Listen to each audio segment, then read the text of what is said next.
So hello everyone, कैसे हो आप सब। अभी देखो, मैं कल की वीडियो लाया था कि एलन का टेस्ट एकदम अनरेलेवेंट है, उसको मत दो, ये जो भी बोला था मैंने, दो मत दो। It's it's your choice. It's your choice, आप देना चाहते हो कि नहीं देना चाहते हो।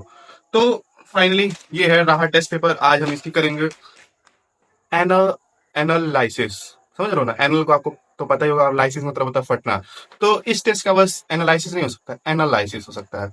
तो before starting the analysis video, आज मैं कुछ चीजों के बारे में बात करने वाला हूँ। स्टार्टिंग में ही बात कर देता हूँ कि देखो, एग्जाम में बस एक महीने बचे हुए हैं, और आपको भी पता है, जितने भी ड्रॉपर लोग हैं जो 11th 12th में होंगे, उन कुछ लोग को ये चीज पता होगी। कुछ लोग को ये चीज पता होगी, मतलब कुछ लोग को ये चीज पता होगी कि एक महीना बचा है, आपको अपने सोर्सेज को लिमिटेड रखना है। आपको कहीं इधर उधर का नहीं पढ़ना है। मैं हजार बार बोल चुका हूं, लोग मुझे कितनी बार पूछ रहे थे ये वाली बुक पढ़ लें, मेडी से ये कर लें, मैंड मैप से कर लें। मतलब नहीं, जो आपके नोट्स हैं, जो आपकी एनसीईआरटी है, वही करें। जिससे आप क्वेश्चन प्रैक्टिस करते हैं, आप वही करें। तो ये चीज मैं क्यों कह रहा हूँ, ये बता रहा हूँ कि कुछ लोग हैं यूट्यूब पे दबा के प्रमोशन कर रहे हैं। भाई दबा के प्रमोशन कर रहे हैं, भैया क्या रहे 550 नंबर, लेकिन वो प्रमोशन नहीं करते हुए थक रहे हैं। ठीक है, सिंपल सी बात है।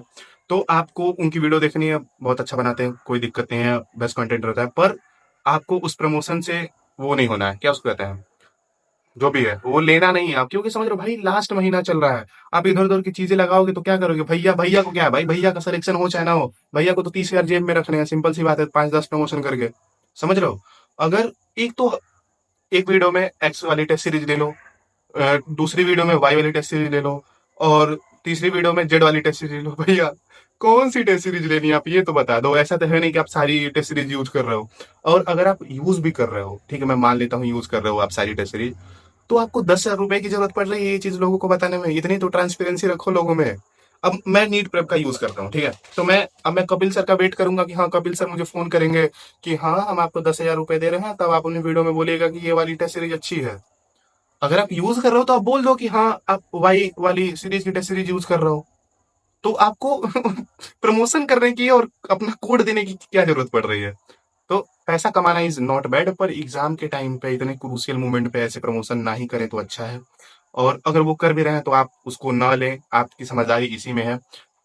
प्रमोशन गलत नहीं है, बट आपका जब खुद नहीं सिलेक्शन हुआ है, और चाहे सिलेक्शन हुआ भी है, तो किसी के मतलब एंड मोमेंट में जो चीज आप खुद नहीं करोगे, आप दूसरों को क्यों बोलोगे। और आप कर भी रहे हो तो आपको प्रमोशन की क्यों जरूरत पड़ रही है वो चीज बताने में। सिंपल बोल दो ना, मैं करता हूँ। और मेरे पास भी भाई यूट्यूब पे तुम आओ ना, अंधा पैसा है, अंधा पैसा कह रहा हूँ, इतना लोग पैसा दे रहे हैं। मतलब तुम्हें क्या लगता है कि मैं क्यों नहीं ये चीज प्रमोशन कर रहा हूँ। नहीं नहीं, जो तुम सोच रहे हो वो नहीं, पैसा ही कम दे रहा है। नहीं, मजाक से हटिए। मुझे नहीं करना है भाई, अभी अभी मैं लिटरली नहीं करना चाहता हूँ। मैं करूंगा एग्जाम के बाद, पर अभी एक महीना जो चीज मैं खुद यूज नहीं करूंगा, उनके एप्लीकेशन को, उनके टेस्ट को, तो मैं वो चीज क्यों बोलूँ। तो सिंपल सी बात है, अपना जो भी रिसोर्सेस है लिमिटेड रखो, किसी के प्रमोशन वगैरह के चक्कर में मत पड़ो। उनका काम है भाई, वो कर रहे हैं, उनको पैसा कमाना है तो कमा रहे हैं। पर वो लिटरली बता रहा हूँ, जेनुइनली वो खुद उस चीज को नहीं यूज करते होंगे। और यूज भी कर रहे हैं तो सीधे आके बोल देना कि यूज कर रहे हैं, प्रमोशन की क्यों जरूरत पड़ रही है। मैं हजार बार ये चीज बोल रहा हूँ। और जिनको ये देख के बुरा लगा हो, बुरा मानने वाली कोई इसमें बात नहीं है। आपको भी पता है कि ये गलत है, आपको आपको भी अंदर से ये पता है कि ये सही नहीं है, तो फिर बुरा मानने वाली कोई बात ही नहीं है।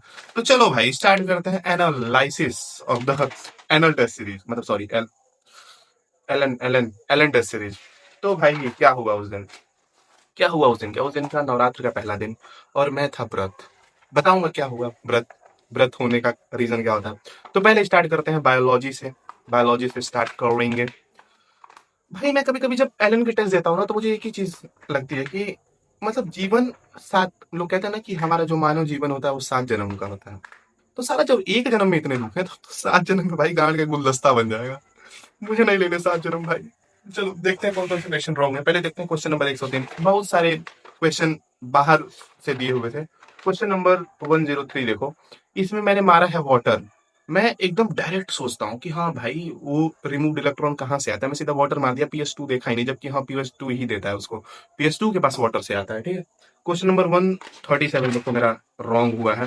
क्वेश्चन नंबर 137, हाँ, इसमें स्टेटमेंट सेकंड देखो, हाइपोथैलेमस, इसमें लास्ट में लिखा था कि रेस्पिरेशन एंड कार्डियोवास्कुलर रिफ्लेक्स। मैं कार्डियोवास्कुलर रिफ्लेक्स नहीं पढ़ा, टेम्परेचर पता नहीं क्या भाई, मैं बॉडी टेम्परेचर पढ़ के मार दिया तुरंत ही, बहुत करेक्ट। बट बट बट ना, दो सेकंड आंसर है वो गलत है। तो 154 देखते हैं। Question number 154। Question number 154। Question number 154। Question number 154 देखो, इसमें मुझे मैं तुरंत पढ़ा जॉइंट, मैं सोचा कि सिस्टोल वाला टाइम 0.1 और वेंट्रिकल वाला 0.3 और ये 0.4 होता है जॉइंट डायस्टोल, तो मैं तुरंत जॉइंट डायस्टोल मारी, जबकि आर्टिकल डायस्टोल का टाइम मैंने देखा ही नहीं। और अगर आपकी भी टेस्ट में ऐसी ऐसी गलतियां हुई तो टेंशन मत लो, नीट में कौन कहता है नीट में 1 महीने बचे, हट, 13 महीने अभी नीट में है, टेंशन मत लो, समझे, 13 महीने है। क्वेश्चन नंबर 170 देखो, क्वेश्चन नंबर 170, इसमें देखो, मैं इसमें देखो गैस्ट्रो इंटेस्टाइनल ट्रैक मारा हूं, पर इतना सोचने के बाद भी, इतना सोचा मैं, फिर भी गलत डिसीजन लिया, हर्ट मार दिया। लाइफ में इतना गलत मैं जा रहा हूँ। तो बायो में यही यही गलत था। और कुछ क्वेश्चन देखते हैं जो आउट ऑफ सिलेबस मुझे लगा नहीं था ही भाई। यूडी हलाइन स्टाइलो हलाइन कहाँ दे दे रहे हो। मैं जब अपने 2 ड्रॉप ईयर में पढ़ता था, मैं पढ़ा हूँ, लेकिन फिर भी मैं किया नहीं। क्वेश्चन नंबर 96 तो मुझे आ नहीं रहा था, ये वाला क्वेश्चन क्रूसिफेरेसी का मुझे पढ़ना है, जो फैमिली नहीं ऐड हुई है। और क्वेश्चन नंबर 115 देखो इसका, तो ये क्वेश्चन नंबर 115 भी नहीं पढ़ा हूँ मैं, मुझे मॉलिकुलर बेसिस रिवीजन करना है, मेरा रिवीजन हुआ नहीं है। और क्वेश्चन नंबर 128, 128 ये वाला क्वेश्चन, मैं जबकि एग्जाम में इसमें लिख दिया था कि आउट ऑफ सिलेबस। तो बायो में यही है, बायो में मेरे मार्क्स हैं 316। ठीक है, बायो में मेरे मार्क्स है 316, जो गलत हुआ वो दिखा दिया, जो छोड़ा वो भी दिखा दिया। अब आते हैं केमिस्ट्री पे, केमिस्ट्री फिजिक्स पे आते हैं केमिस्ट्री फिजिक्स पे, केमिस्ट्री फिजिक्स पे आते हैं, केमिस्ट्री फिजिक्स। क्लीन दिख रही है, क्लीन, एकदम क्लीन, क्लीन दिख रही है। ओ माय गॉड, इतनी क्लीन तो मेरी जिंदगी नहीं है। ओ माय गॉड, केमिस्ट्री है भाई, एकदम क्लीन भाई, एकदम क्लीन। वो क्या है ना, मुझे गोजना अच्छा नहीं लगता। हाँ, पेपर में गंदगी हो मुझे पसंद नहीं है ये देखो। ओ माय गॉड, इतना साफ paper. Oh my God, physics में इतना साफ पेपर। ओ माय,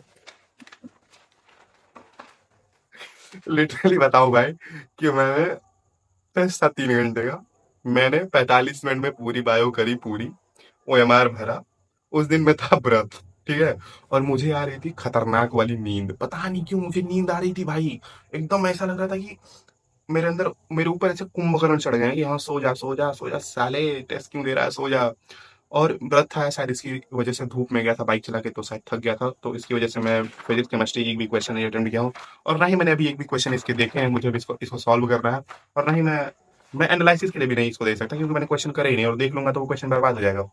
तो फिजिक्स केमिस्ट्री नहीं करने का मेन रीजन यही था कि मुझे नींद आ रही थी, और मैं व्रत था, भूखा प्यासा था। और एक रीजन और था जिसकी वजह से मैंने पेपर नहीं करा, क्योंकि जैसे ही मैं बायो खत्म मेरी हुई और मैं सोचा केमिस्ट्री कर रहा हूँ, तो मुझे अचानक से एक आवाज सुनाई दी, गन का जूस बड़ा गिलास 20 रुपए का, इधर इधर चले आइए हमारी जूस वाली गाड़ी के पास।